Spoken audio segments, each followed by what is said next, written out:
বিরুদ্ধে 117টা মামলা হয়েছে, 117টা। একটা মামলাতে আমরা হিমশিম খাই, তাই না?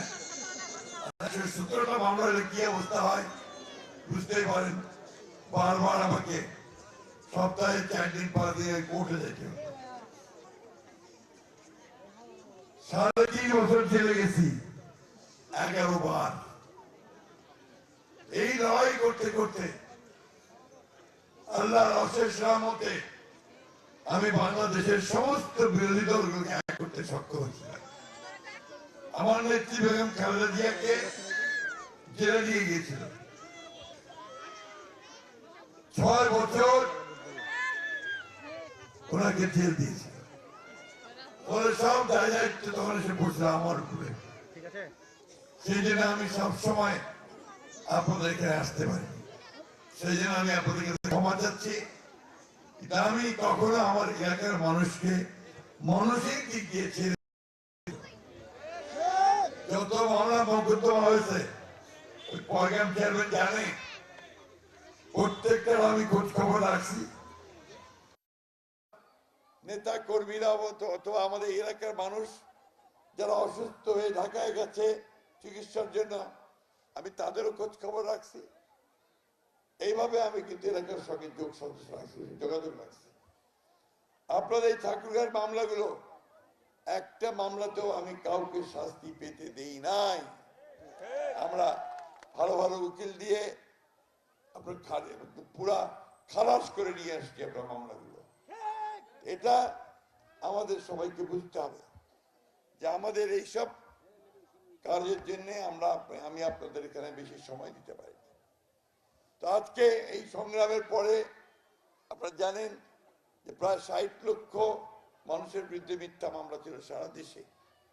20,000 নেতা কর্মীকে খুন করছিল, 1700 মানুষ একদম গুম হয়ে গেছিল, নাই এখন পর্যন্ত খোঁজ নাই। তারপরে আল্লাহর অশেষ রহমতে আন্দোলন হয়েছে। সেই আন্দোলনের শেষ সময় জুলাইয়ের এই মাসে এবং আগস্টের 5 মাসে আওয়ামী লীগের হাসিনা পালাই যেতে বাধ্য হয়েছে ভারতে, তাই না? এখন ওই আন্দোলনের পরে নতুন যে সরকার আসছে, যে আসছিল তারও প্রায় 1.5 বছর হয়ে গেল। তাদের একটা ওয়াদা ছিল যে তারা একটা সুষ্ঠু অবাধ নিরপেক্ষ নির্বাচন করে নির্বাচিত সরকারের হাতে ক্ষমতা তুলে দিয়ে তারা চলে যাবে। আজকে সেই নির্বাচন আগামী 12 তারিখে। কি বার হচ্ছে এটা? 12ই ফেব্রুয়ারি। কিন্তু বারটা কি? বৃহস্পতিবার। আর মাত্র 7টা দিন। আমি বলছি আজকে 3 তারিখ না, 4 তারিখ। 5, 6, 7, 8, 9, 10, 11, 12, ঠিক 7 দিন পরে আপনারা অনেক দিন পরে একটা সুষ্ঠু ভোট দিতে পারবেন, তাই না? এবং যাকে খুশি তাকে দিতে পারবেন, এটাই তো ভোট। আর গত 15 বছর কি হয়েছে? যে ভোট দিবা, আমাদের ভোট, আমাদের ভোটগুলো ওরাই দিয়ে দিছে, অথবা রাত্রিবেলা ভোট নিয়ে চলে গেছে, হিসাব করে বলে দিছে, তাই না? ওই ভোট এবার হবে না, এবার ভালো ভোট হবে ইনশাল্লাহ। আমরা আশা করছি যে আল্লাহ তাআলা আমাদেরকে এবার একটা সুস্থ অবাধ পরিবেশে নির্বাচন করার সুযোগ দেবে। তা আপনাদের এই অঞ্চলের মানুষ বরাবরই ধানের শীষকে ভোট দিয়েছেন, তাই না? নাকি মা বোনেরা কথা বলেন, ধানের শীষে ভোট দিচ্ছেন না? ওই পিছনে একটু বলেন দিচ্ছেন কিনা? ধানের শীষে ভোট দিচ্ছেন? আবার কি ধানের শীষে দিবেন? তাহলে একটু জোরে হাত তোলেন সবাই, দেখি আমি মা বোনদের দেখবো। আমি একটু আমার মা বোনদেরকে দেখতে চাই, হাত তুলেছেন আপনারা। আলহামদুলিল্লাহ, আল্লাহর কাছে দোয়া করি আল্লাহ যেন আমাদের এই যে আমরা ধানের শীষে ভোট দিব, এটা যেন আল্লাহ কবুল করেন। প্রিয় বন্ধুরা, আমি বক্তব্য বেশি রাখবো না। আমি একদিন পরে আসছি, আপনারা জিজ্ঞেস করতে পারেন যে আপনি কি নিয়ে আসছেন, আমাদেরকে কি দিবেন?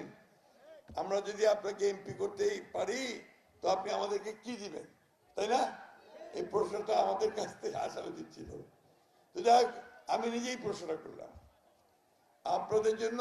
এবার আমি আমাদের দলের পক্ষ থেকে আমাদের চেয়ারম্যান তারেক সাহেব উনি কিন্তু 7 তারিখে আসতেছেন ঠাকুরগাঁতে, শুনছেন আপনারা?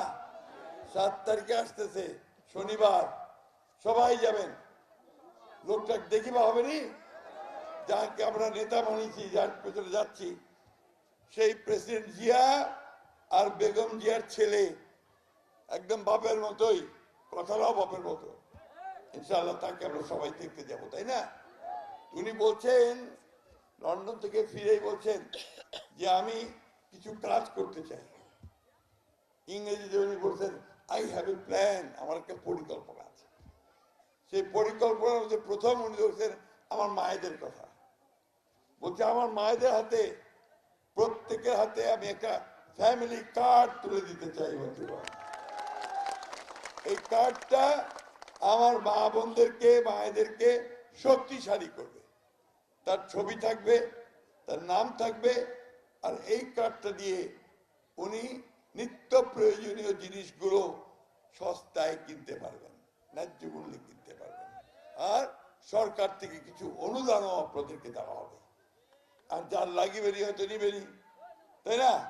এইটা প্রথম পর্যায়ে, প্রথম বছরে উনি করবেন 50 লাখ, তারপরে প্রত্যেক বছর বাড়তে থাকবে। এইভাবে ক্রমান্বয়ে বাংলাদেশের সমস্ত মায়েদের হাতে এই কার্ড পৌঁছে যাবে। এইটাতে উনি স্বাস্থ্য সেবাও পাবেন, হাসপাতালে গেলে চিকিৎসা পাবেন, বাচ্চা চিকিৎসা পাবেন, স্কুলে সুবিধা পাবেন, অগ্রাধিকার পাবেন। তো এইটা হচ্ছে মায়েদেরকে শক্তিশালী করা। সারা বাড়ির লোকটাও কিন্তু আপনাদেরকে বুঝিবে, যারা একটা কার্ড আছে, ঠিক না? এটা একটা বড় শক্তি। আর আমাদের কৃষক ভাইদের জন্য, আমরা তো শতকরা 99 জন লোক কৃষক, নাকি? সবাই তো কৃষিকাজই করি। এখানে আমাদের থাকলে অন্য কিছু করতে পারি না, কৃষি।